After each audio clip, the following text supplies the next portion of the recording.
The afternoon I rolled up to my house and saw my clothes strewn across the front yard like some kind of post-tornado mess, I didn't lose my cool, didn't pound on the door, didn't even ask what the heck was going on. The locks were swapped out, and a snarky little note in my wife Lindsay's handwriting was slapped on the front door, dripping with attitude. "Take a good, long look at yourself, buddy." So, yeah, I did just that, stewing on it like a man who'd just been served a bitter slice of reality pie. For 3 long years, I'd been the one hauling that house on my back like some kind of modern-day mule. Mortgage payments, utility bills, endless fixes for a place that seemed to break just to spite me.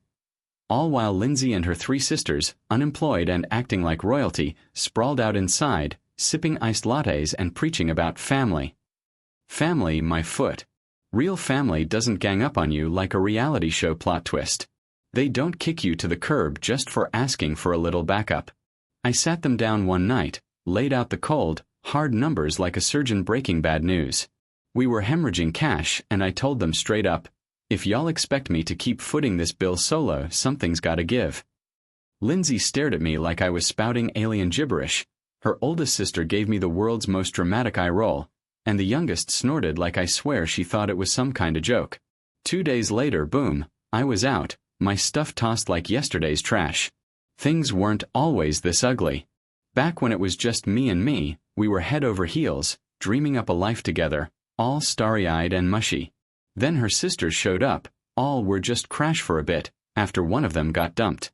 That bit turned into forever the second they realized I was too soft to draw a line. I was raised to shield and support, to be the guy who steps up. They saw that and gutted it, like sharks sniffing blood. That first night I curled up in my car, staring at my haggard face in a rearview mirror at 2 a.m., feeling like a dude who'd let love blindfold him and lead him off a cliff. That was the moment something snapped, not in a screaming, Hulk smash kind of way, but I didn't scream. I got calm, cold, and laser-focused. First thing, I got on the phone with a lawyer, the kind who moves like a ghost and grins like he's about to take a bite out of someone. Step 2, I yanked every auto payment, mortgage, electric, Wi-Fi, all of it, right out of my accounts, like ripping the plug from a malfunctioning gadget. Poof, gone. Step 3, I dug into every bank statement from the past year. Spa days, food delivery apps, streaming services, random shopping sprees, all tied to my name. They'd been burning through thousands while I kept my mouth shut, living like queens in my roof. Roof my silence.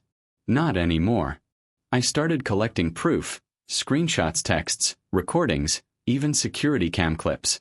Turns out they weren't just mooching. They were turning my place into their personal side hustle hub. Sketchy short-term Airbnb rentals, pop-up parties they charged for, the works. They even bragged about it online. Lindsay posted a story with a smirk, captioning it, "Guys come and go, cheap but houses are the real MVPs." I printed that gem out and tucked it away for safekeeping. For a month, I went full ninja mode. No calls, no groveling, just a guy lurking in the shadows, watching their little kingdom crack. They didn't have a clue the mortgage was tanking, the power bill was toast, or that the HOA was firing off complaints about their late-night raggers. When the first foreclosure warning letter hit, I saw them freaking out on social media, whining about how the bank dropped the ball or the system was rigged. Nope, darlin'. You broke it the second you thought I'd roll over and take it. It quiet. Then came the legal hammer. My shark-grinning lawyer filed for financial separation, dropped a pile of evidence of their freeloading, and, here's the juicy part, flagged an ownership dispute. See, I'd put Lindsay's name on the deed like a lovesick fool, but not her sister's. I still held 75% of that house in my grip. We worked a slick deal with the bank, scooping the property back up through a third-party LLC I set up just for this showdown. The house wasn't mine anymore, it belonged to my company, and that company slapped an eviction notice on their doorstep. I showed up on the final day, watching them scramble, dragging garbage bags stuffed with clothes to a beat-up rental car. The yard looked like a Black Friday sale gone rogue. Lindsay charged at me, mascara streaking down her face, screeching, "You can't just do this, jerk." I sidestepped her, cool as a cucumber, and said, "Oh, honey, I already did."